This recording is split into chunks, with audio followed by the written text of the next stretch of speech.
Hi, my name is Albert Cohen, and I just wanted to start by saying how much of a privilege and an honor it is to be up here and to be able to speak to you guys and tell you my story.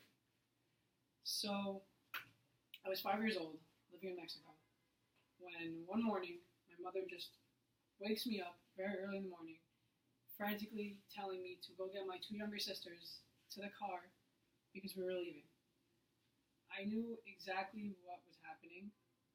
Although I was only 5 years old, I knew that we were finally leaving Mexico, fleeing from my abusive father to start a new life in Brooklyn. So that morning, we packed one bag of clothing, got on the first flight we could, and off we were. And we landed with nothing more than some clothing and newly expired visitors' visas. We were undocumented immigrants with a new life. And growing up was difficult. We pretty much survived on just the necessities. We'd often be moving from apartment to apartment every year. And my mother worked day and night to make sure that my sisters and I had everything. And the problem was, though, I was way too young to understand that. And when I started high school, I was really I was a resentful teenager, to say the least. When I started high school, all I would see around me is my friends all having lived in the same house for multiple years, all having these amazing vacations every winter break, having these full, different lives than I did, than my family could afford and that we could ever have. And honestly, I would ask myself questions like, what's the point? Why are we here? What's even, like, this country doesn't even want us here. We're not legal. We have no governmental assistance. What's the point of anything? And that's kind of how my high school started out. But very, very quickly, I learned and finally grasped the majority of my mother's sacrifices. I finally was exposed to more, and I finally saw how much my mother was putting in, how much work she was putting in every day to make sure that I could have everything that I needed, and that my sisters had everything we needed. And from that day on, after I realized what my mother was doing and how much work she was putting, I said to myself, if she honestly has the courage, the drive, and the will to keep fighting against seemingly unsurmountable odds, then I'm going to do everything that I can to make sure that her work isn't in vain, and to make sure that I'm going to achieve my full potential. And that's what I tried doing. From that day forward, I looked at everything in a different light. I saw things more positively, appreciated what I had as opposed to looking at what I didn't have. And I worked hard in school. And eventually, my work paid off. I wanted to go to college, but I knew that being undocumented and being poor meant that that wasn't much of an option. But I did see one light at the end of the tunnel. The Brooklyn College Macaulay Honors Program gave me the chance to attend college at a CUNY, which I didn't need to be legal for, and with a full scholarship. And thankfully, my work had paid off, and I had gotten into the program. And this was the start of my journey. Before then, in high school, I thought I knew myself well. I thought I knew life well. I thought I had to figure it out. I thought that, okay, this was what life was. My mother is working hard. I'm working hard. We're trying to make the rent, pay the bills, and I'm going to keep working so we can one day come out of poverty. And in college, things were pretty stable.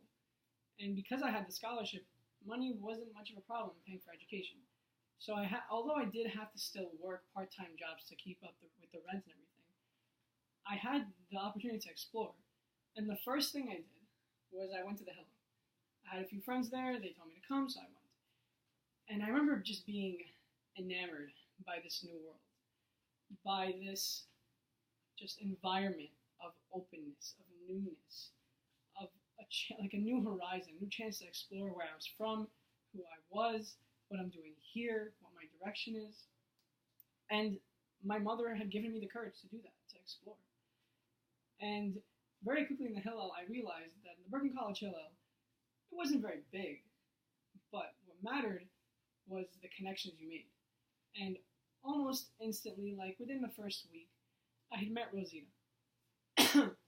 Now, although every faculty member of my hillel at Brooklyn College was amazing, the one that stood out the most was Rosita. She and I became such close friends so quickly. And when I say friends, I don't mean that in a light way. I mean, Rosita put in so much effort to connect with me as on more than just a student, employee, faculty level. She saw me and wanted to get to know me, wanted to get to know where I was from, who I was, what I'm doing in my life, and why I'm doing it. And the nice thing about it was that to her, where I came from was kind of just background. And she cared more about who I was now, at the time. So with her constantly guiding me and pushing me, I took on so many new things, and she saw in me a leader, apparently. And she explained, and she would always talk to me about, my different opportunities available, and she opened up a door that I never thought was possible for me. When I was younger, I always wanted to explore and learn new things all the time. But I never thought I could.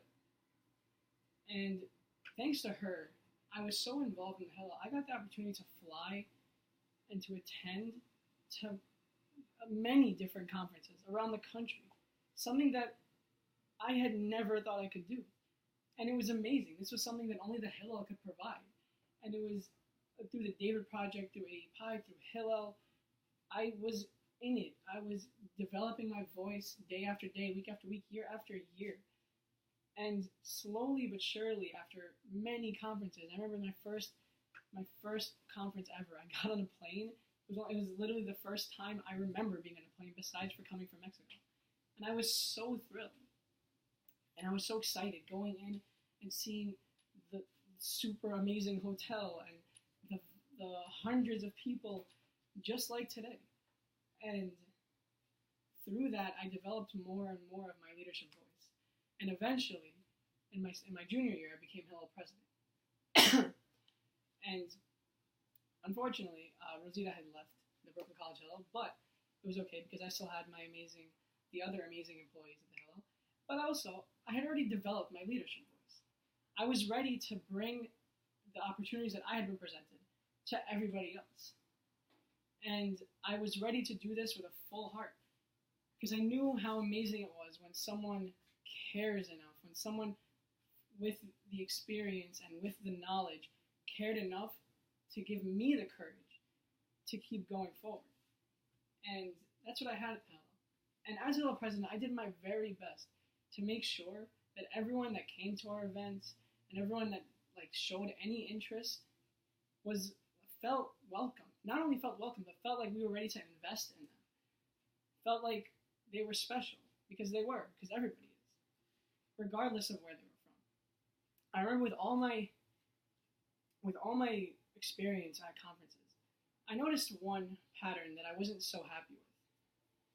It seemed to be that at these conferences, and in general, the culture of most of these organizations, and even hillel included, with the exception of my hillel at least, the culture seemed to be very focused on where people were from, and that would be almost all I would hear, is, oh, this person is from this background, and they're very intersectional.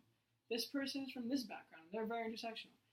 And this person, I kept hearing the word intersectionality so much, and even when people were referring to me, they would refer to me and my intersectionality, about me being Jewish, Mexican, Syrian, Israeli, poor, an immigrant. Honestly, being intersectional was never something that I looked at as a reason why I have the courage to go through my life and to accomplish what I want to accomplish. And I know in my hillel, I tried very hard to kind of stray away from that and to focus more on the quality of the connections, because at least I felt that in my experiences, the quality of the connection that I had was what brought about my success. And I wanted to emulate that for other people. And that's what I did. And now, looking back at my time in undergrad, I feel like I've come such a long way. But I don't think at all that it's because of where I was from. I could have been from any background, from any denomination. And I might have still ended up here. But what really made the difference for me was when I was younger, my mother instilled in me the courage to fight against the odds. And further into college, my hillel instilled in me the same kind of courage to face the world without caring about where I'm from or whatever disadvantages I have. Just because I was poor doesn't mean that I'm never going to make money. Just because I'm not a legal citizen of this country doesn't mean I never will be, and doesn't mean I can't contribute, and it doesn't mean that I can't keep pursuing the opportunities that present themselves. And the number one thing I've learned is that any person can do anything. If I can go from being this kid that never ever thought that I would be traveling, never thought that I would be flown out to places, to today, where I was literally flown here. A room was covered for me. Food was covered for me. And I'm here speaking to all of you. All of you to tell you my story. This is literally a dream come true for me. If I can go from there to here, if I can go from a kid with moving year to year from apartment to apartment, now getting my hotel paid for, being in a doctorate program for physical therapy, teaching myself the violin, all of these accomplishments that I feel like I've accomplished have all been because other people have given me the courage to do so. And I hope that with my story, people can see that anyone has the power to continue to instill courage, and hopefully we can all instill courage in everyone we meet.